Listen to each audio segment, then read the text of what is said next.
तो आज हम अलजेब्रा पढ़ने जा रहे हैं क्लास 6 के लिए।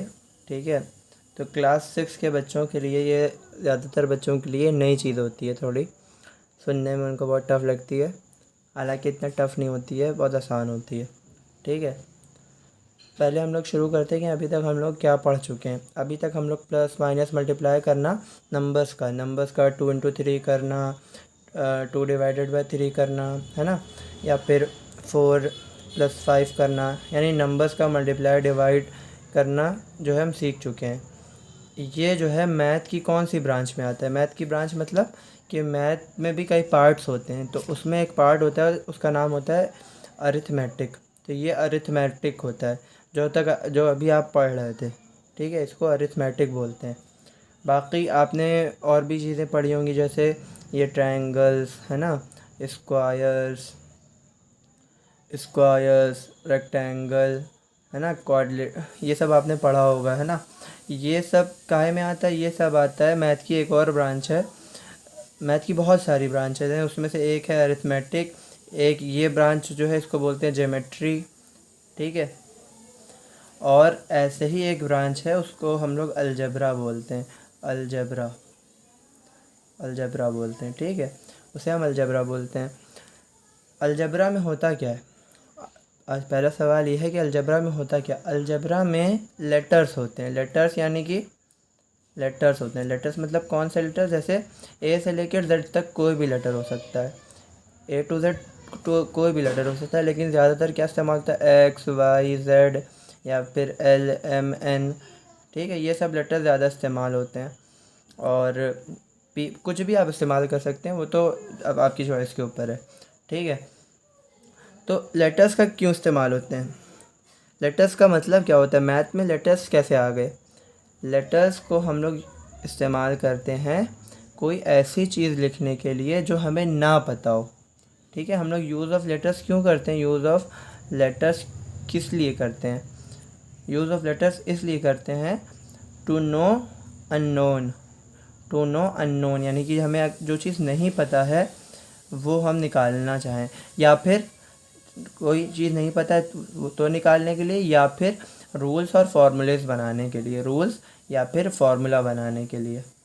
ठीक है, फार्मूला बनाने के लिए, रूल्स या फिर फार्मूलाज बनाने के लिए यूज़ करते हैं किसको? लेटर्स को। लेटर्स यानी कि वही XYZ या ABCD कुछ भी। तो जो चीज़ ना पता उसको निकालने के लिए यूज़ करते हैं, और फार्मूला बनाने के लिए। जैसे कौन सा फार्मूला?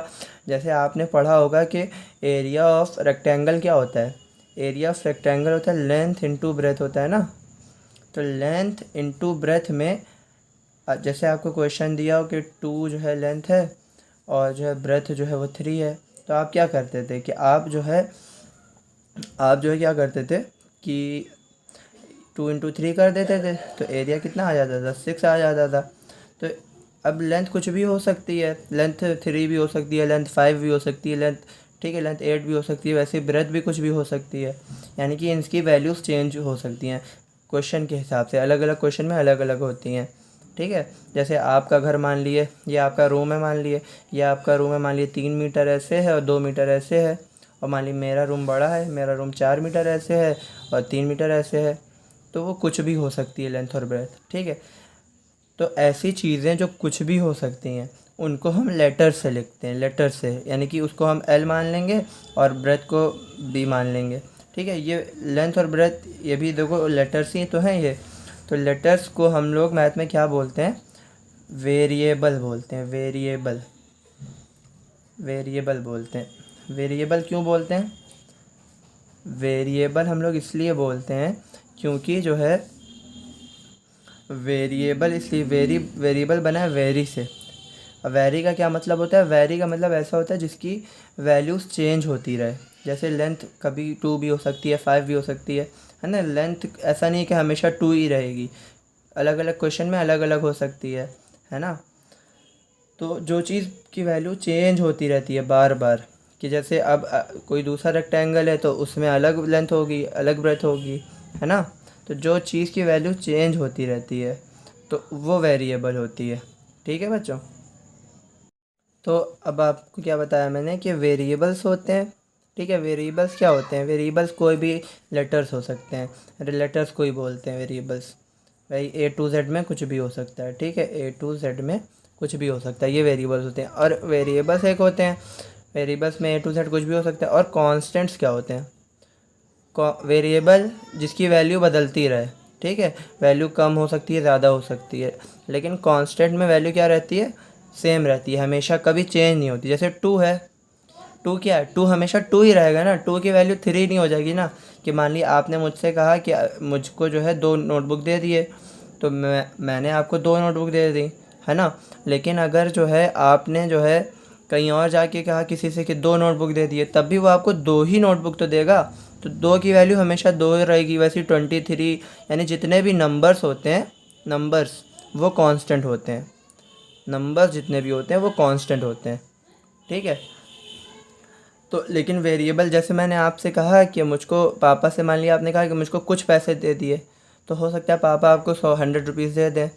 और मम्मी से कहें आपकी जो है मुझे कुछ रुपीज़ दे दिए, तो वो हो सकता है कि 85 दें, ठीक है। तो वो हो जाएगा वेरिएबल, कि वो कुछ भी हो सकता है, कम ज़्यादा हो सकता है, लेकिन कांस्टेंट की वैल्यू हमेशा कांस्टेंट रहती है। जब अगर आपने पापा से कहा मुझको 100 दिए, तो वो आपको 100 ही रुपये देंगे। और मम्मी से आप कहें कि मुझे 100 दिए, तो मम्मी 100 ही रुपये देंगी, ठीक है। लेकिन रोज़ रोज़ नहीं मांगना चाहिए पैसे।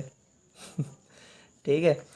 तो ये वेरिएबल और कांस्टेंट के एग्जांपल मैंने आपको बताए हैं, इसको समझने की कोशिश करिए। यहाँ तक होप करते हैं कि आपको समझ आ गया होगा। बाकी आगे जो है, जैसे हम आपको एक एग्जांपल और समझाते हैं, कि जैसे मान लिए कि आपको मैचस्टिक से, मैचस्टिक यानी माचिस की तीली से एफ बनाना है, ठीक है। एक माचिस की तीली ये, ठीक है, एक तीली ये, और एक तीली ये, और एक तीली ये, है ना। तो एक एफ बनाने में कितनी तीली लगी? 1 2 3 4, 4 तीली लगी ना। 4 माचिस की तीली, मैच स्टिक्स 4 लग रही हैं एक एफ बनाने में, ठीक है। अगर 2 एफ बनाएंगे तो कितनी लगेंगी? 2 एफ बनाएंगे, 2 एफ बनाएंगे तो कितनी तीली लगेंगी? 2 एफ बनाएंगे तो 4 4 8 तीली लगेंगी 2 एफ बनाने में। इन दोनों एफ बनाने में टोटल 8 तीली लगेंगी। ऐसे ही अगर हम आपसे कहें कि जो है, देखिए यहाँ पे क्या है, एक बनाने में 4 लगी, 2 बनाने में 8 लगी, यानी कि 2 बनाने में कितनी लगी? 4 × 2 लगी। ऐसे ही अगर 3 बनानी हो, 3 जो है एफ़ बनाने हो, 3 एफ़ बनाने हो अगर, तो कितनी लगेंगी? 4 × 3 लगेंगी, है ना। 4 × 3 4 × 3 लगेंगी। 4 × 3 कितना होता है? 4 × 3 होता है 12 लगेंगी। ऐसे ही अगर अगर मान लिए 4 एफ़ बनाने हो, तो क्या होगा? क्या होगा? 4 × 4 होगा, है ना। 4 क्या है? ये 4 किस लिए? क्योंकि एक एफ़ बनाने में 4 तीली लगती हैं। और ये 4 क्यों है? क्योंकि 4 एफ़ बनाने हैं। तो 4 × 4 ये 16 हो जाएगा। या आप चलिए मैं बना के दिखाता हूँ। जैसे जो है,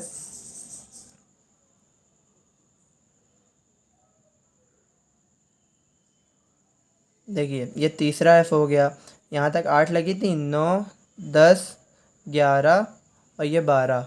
तो 12, देखिए 12 तीली 3 बनाने में लगी। ऐसे ही जो है 1 2 3 4, तो 12 यहाँ तक हो गई थी। 12 13 14 15 16, टोटल 16 तीलियाँ लग रही हैं। ऐसे ही अगर मान लिए आपको हम कह दें कि मान लिए 10 एफ़ बनाने, 10 एफ़ बनाने, तो 10 एफ़ बनाने में कितने लगेंगे? एक बनाने में 4 लगते हैं, ठीक है। एक एफ़ बनाने में 10 एफ़, अगर हम आपसे कहते हैं कि 10 एफ़ बनानी है, 10 एफ़ जो है 10 एफ़ बनानी है, तो 10 एफ़ बनाने में कितनी मैच स्टिक्स लगेंगी? एक एफ़ बनाने में 4 लगती हैं, एक एफ़ में 4 मैच स्टिक्स लगती हैं। तो 10 एफ़ में कितनी हो जाएंगी? 10 एफ़ में हो जाएंगी 10 × 4, यानी कि 40। ये 40 हो जाएगा, 40 मैच स्टिक्स लगती हैं 10 एफ़ बनाने में।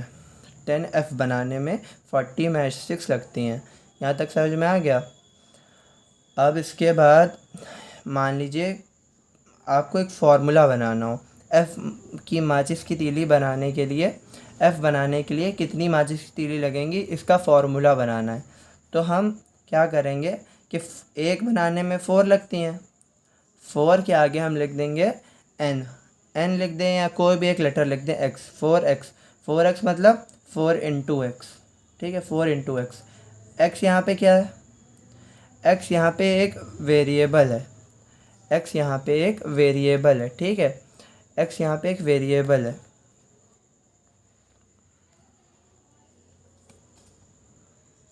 ठीक है, एक्स यहाँ पे एक वेरिएबल है। वेरिएबल का क्या मतलब है, एक्स की वैल्यू 1 भी हो सकती है, मतलब अगर आपको एक एफ़ बनाना है तो एक्स की वैल्यू 1 हो जाएगी, तो 4 इंटू 1 कितना हो जाएगा, 4।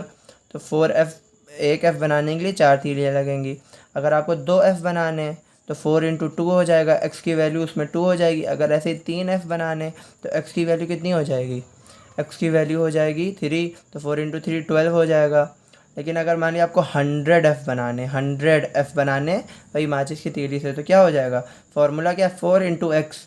अब यहाँ पे कितने एफ़ बनाने, एक्स क्या है, एक्स है कि number of F, number of F, number of F x है कि कितने नंबर ऑफ़ एफ़ बनाने, यही एक्स है।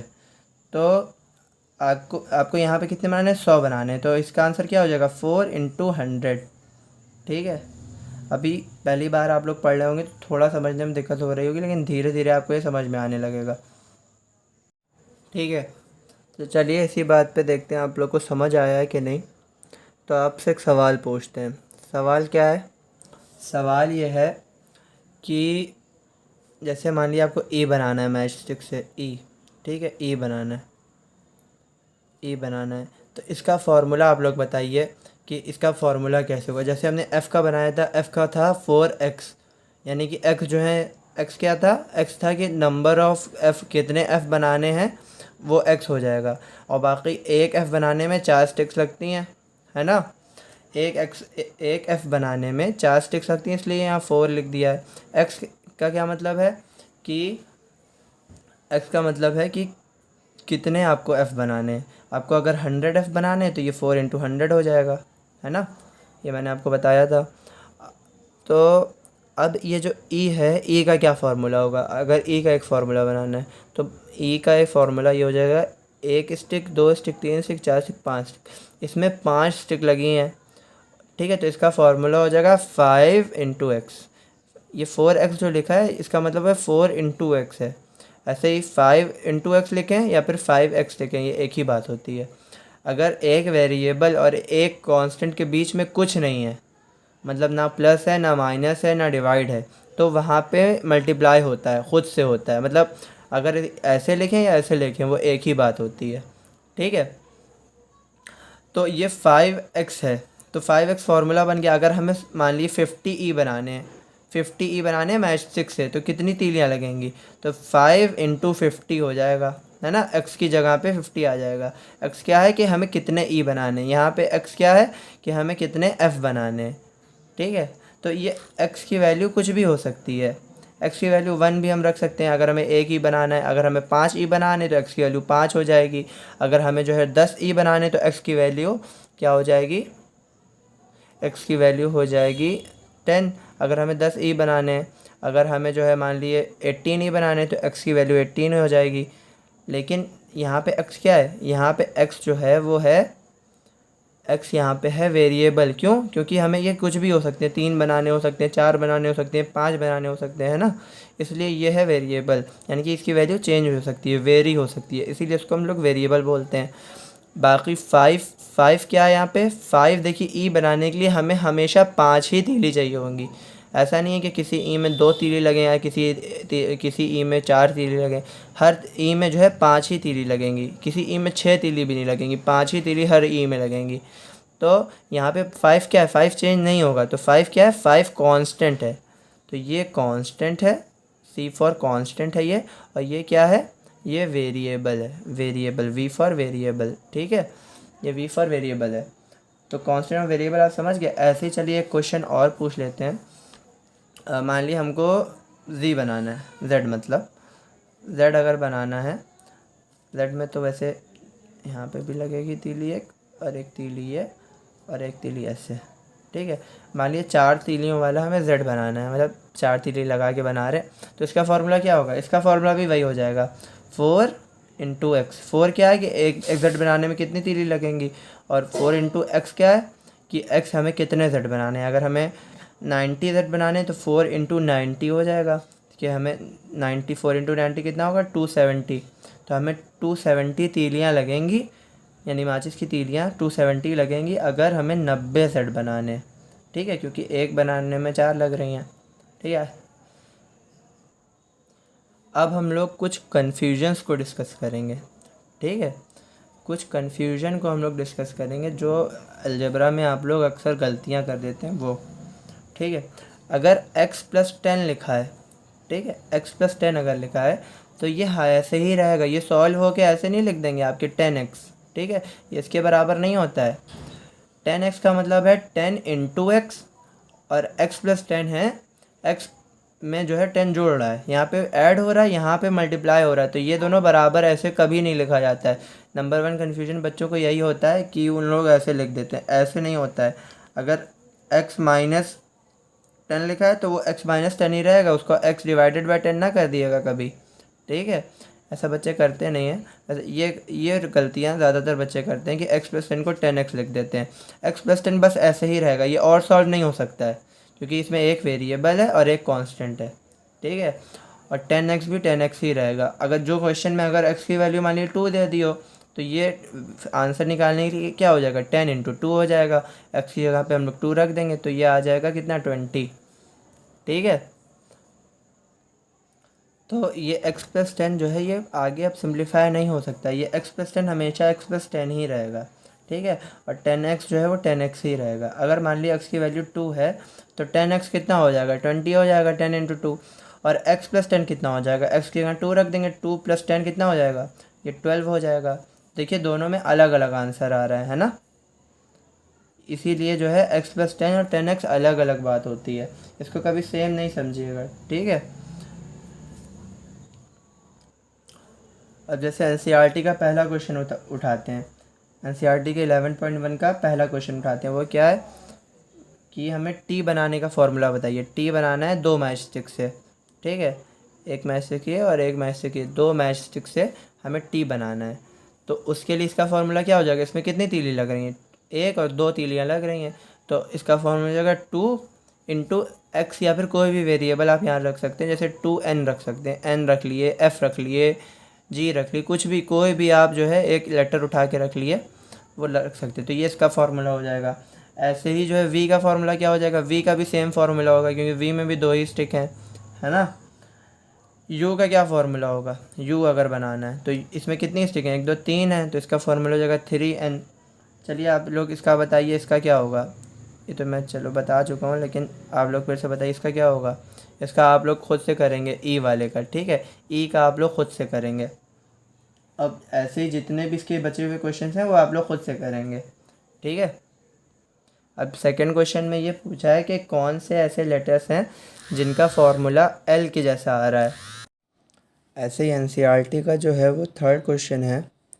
वो क्वेश्चन ये कह रहा है कि अगर कैडेट्स लगे हैं 5 रोज़ हैं, ठीक है 5 रोज़ हैं, अब उसमें कितने भी कैडेट्स लग सकते हैं, ऐसे ही आगे बहुत सारे और लग सकते हैं। ठीक है, तो इसके लिए फार्मूला क्या होगा, देखिए रोज़ 5 हैं तो उसके लिए 5 आ जाएगा, और नंबर ऑफ़ कॉलम्स जो हैं वो कितने भी हो सकते हैं, रोज़ तो 5 ही हैं। ठीक है, रोज़ 5 है, 1 2 3 4 5, लेकिन नंबर ऑफ़ कॉलम्स जो हैं वो कितने भी हो सकते हैं। अब जितने भी जो है कैडेट्स हों, यानी कैडेट्स यानी सोल्जर्स, जितने भी सोल्जर्स हों वो मतलब सोल्जर्स का नंबर जो है यहाँ पे वेरिएबल है, मतलब वो कितना भी हो सकता है, 5 भी हो सकता है, 30 भी हो सकता है, 30 50 60 कुछ भी हो सकता है। ठीक है, तो 5 तो हमने लिख दिया नंबर ऑफ़ रोज़ के लिए। अगर मान लिए नंबर ऑफ़ रोज़ जो है 1 होती, नंबर ऑफ़ रोज़ 5 है, अगर नंबर ऑफ़ कॉलम 1 होते तो टोटल कैडेट्स कितने हो जाते 5 × 1।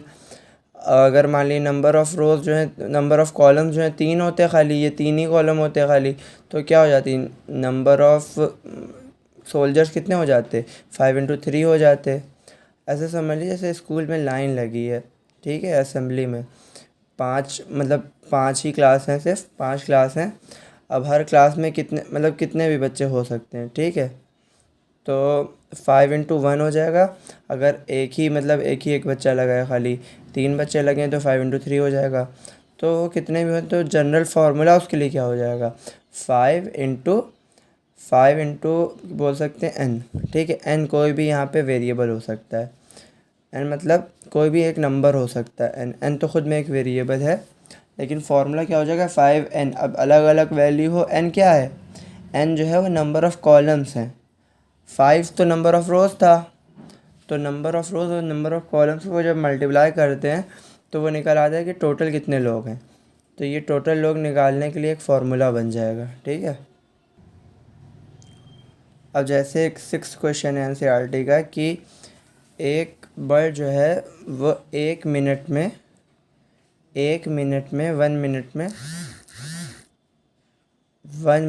वो 1 किलोमीटर चलती है कोई बर्ड, ठीक है। तो उसमें जनरल फार्मूला एक बनाना है कि मतलब अगर 5 मिनट चलेगी तो कितना चलेगी, 5 इंटू 1 चलेगी, यानी कि 5 किलोमीटर चलेगी। ऐसे ही जो है ये मिनट जो है यहाँ पे वेरिएबल है, मिनट्स कितने भी हो सकते हैं, बस 1 मिनट में 1 किलोमीटर चल रही है।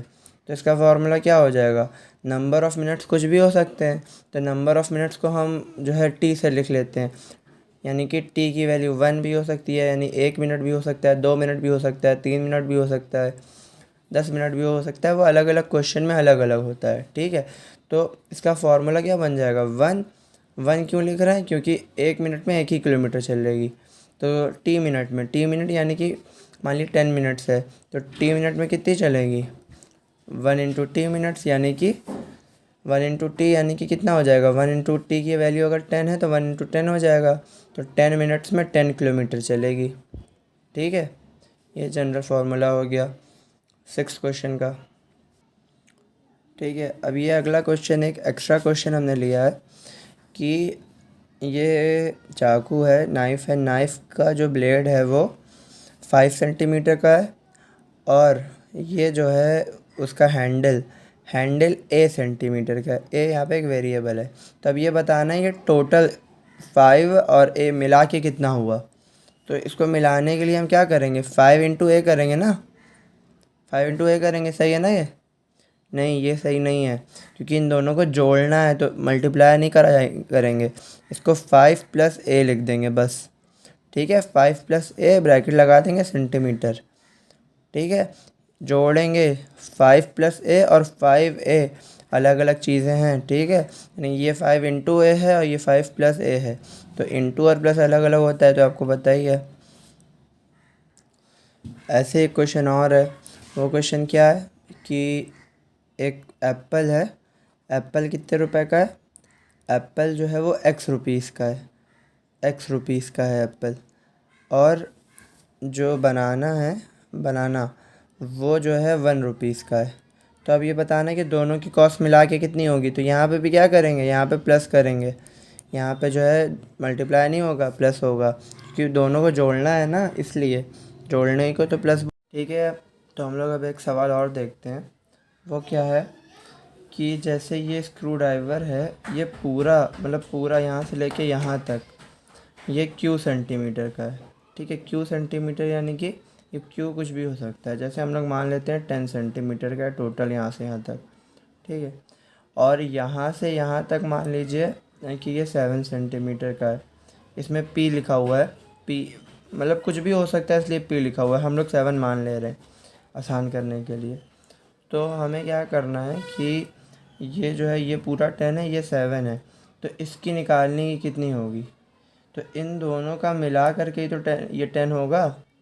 तो हम क्या करेंगे, 10 माइनस 7 कर देंगे ये हैंडल का निकालने के लिए, है ना। तो वैसे ही अगर ये तो हमने नंबर के टर्म्स में कर दिया, अगर वेरिएबल के टर्म्स में करें तो क्या होगा, बड़ा वाला ये क्यू है, क्यू माइनस पी हो जाएगा ये, है ना। जैसे 10 - 7 लिख सकते हैं, 10 - 7, तो पी की जगह पे अगर 7 होगा तो ये वाला 7, और ये 10 जो है वो क्यू की जगह पे अगर होगा तो 10 - 7, इसीलिए क्यू माइनस पी यहाँ पे आ रहा है, ठीक है। अब देखिए एक क्वेश्चन और है कि मान लिए ये कोई चीज़ है, ये ब्लॉक्स हैं, ठीक है, ब्लॉक्स हैं 1 2 3 4, इन सब की जो लेंथ है वो मान लीजिए टी है, इसकी भी टी है, इसकी भी लेंथ टी है, इसकी भी लेंथ टी सेंटीमीटर है, मतलब सबकी टी सेंटीमीटर लेंथ है, ठीक है।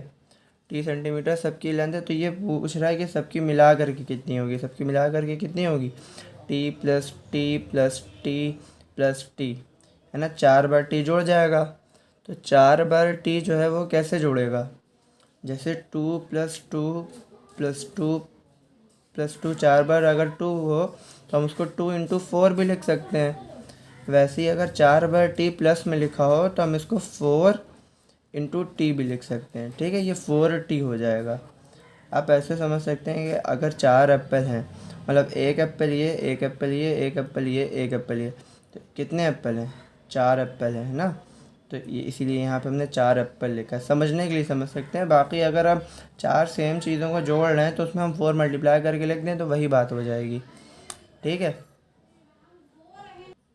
अगला क्वेश्चन देखिए, ये है कि यहाँ से लेके यहाँ तक ये पूरी लेंथ जो है वो x थी, x यहाँ से लेके यहाँ तक ये पूरी लेंथ x है, x मान लीजिए दी हुई है, ठीक है। x कुछ भी हो सकती है, 10 15। तो अब ये कह रहे हैं ये 4 ईंटें रखे हुए हैं, सबकी मिला करके जो है लेंथ कितनी है, वो है x, सबकी मिला करके। तो एक की कितनी होगी, ठीक है, एक की कितनी होगी, 4 है, तो हमें वो सबकी दी हुई है, एक की निकालनी है। तो यानी कि x को 4 पार्ट्स में डिवाइड करना है, तो यानी कि x/4 कर देंगे, x/4 कर दिए या x/4 कर दिए, दोनों सेम ही चीज़ है। x/4 करिए या x/4 करिए। जैसे आपको एग्जांपल से समझा दें कि अगर मान लीजिए ये पूरा जो है 16 सेंटीमीटर है यहाँ से यहाँ तक, तो एक की कितनी होगी, एक की जो है 4 होगी, क्यों, 16/4 कितना होता है, ये 4 ही होता है। तो अगर ये 4 है, ये 4 है, ये 4 है, ये 4 है, तो 4 4 4 4 8 4 12 और 4 16, तो मतलब x/4 हो जाएगा, ठीक है। इसी तरह एक क्वेश्चन और बताइएगा आप कि जैसे मान लिए 4 के बजाय आपकी मान ली 5 ईंटें हों, ठीक है, सब बराबर लेंथ के हैं लेकिन, ठीक है। और ये पूरी लेंथ मान लीजिए इसमें x है, तो अब इसमें एक ईंटे की लेंथ कितनी होगी, एक ईंटे की बतानी है, तो यहाँ पे 5 है तो यहाँ x/5 हो जाएगा। ये डिवाइड करना है ना x को 5 हिस्सों में, तो x/5 हो जाएगा यहाँ पे। ऐसे ही अगर 4 टॉफ़ी जो हैं वो x रुपीज़ की हैं तो एक कितने की होगी, एक होगी x/4 रुपीज़ की, है ना। एक क्वेश्चन और करते हैं कि अगर मान लिए मैं आपसे 4 साल बड़ा हूँ, ठीक है, मैं आपसे 4 साल बड़ा हूँ और आपकी एज x है, ठीक है, ये आपकी एज है x, और तो मैं आपसे 4 साल बड़ा हूँ, तो मेरी एज कितनी होगी, मेरी एज होगी x+4 ना, ठीक है। जितने भी आपके बुक में क्वेश्चंस हैं वो प्रैक्टिस करिए, तो धीरे धीरे चीज़ें समझ में आने लगेंगी, ठीक है।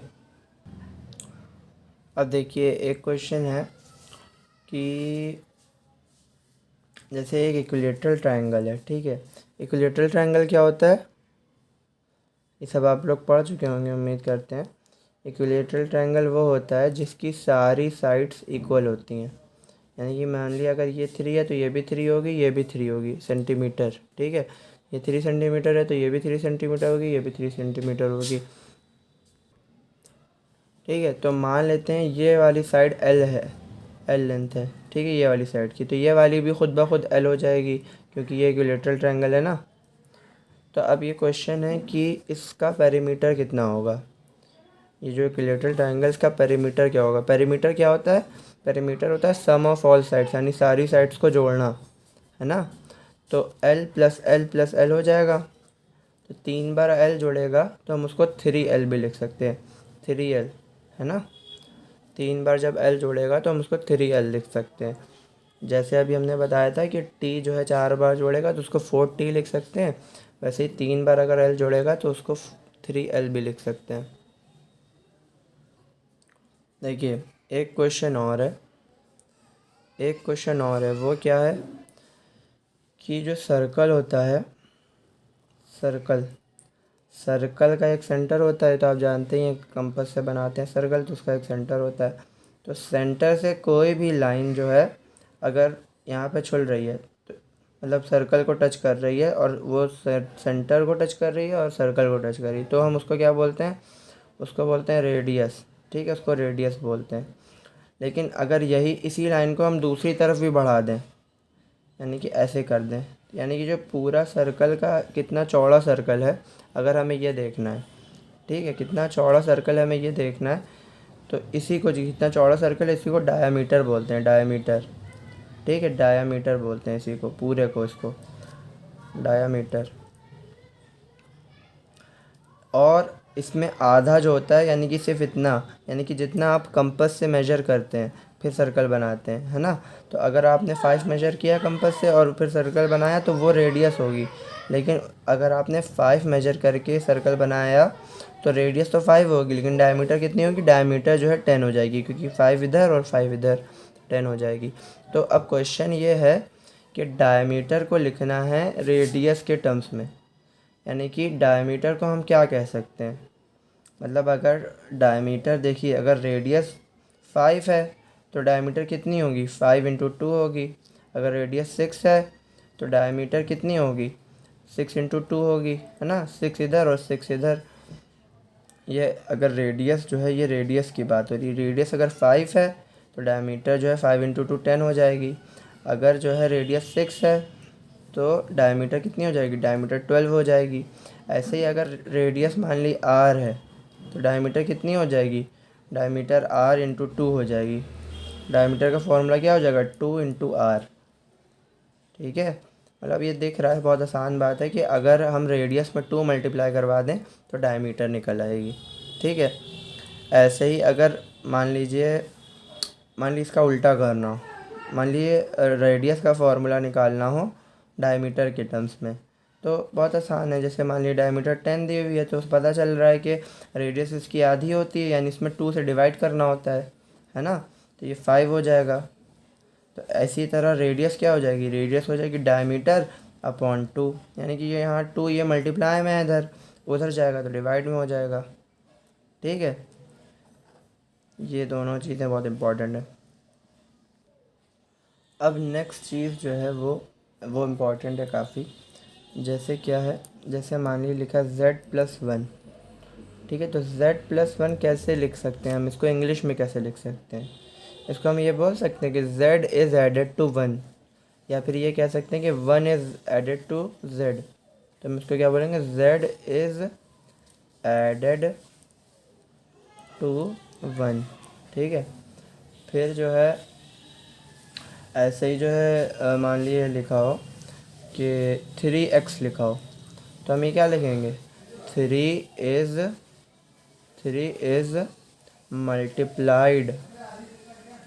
मल्टीप्लाइड बाय x, ठीक है।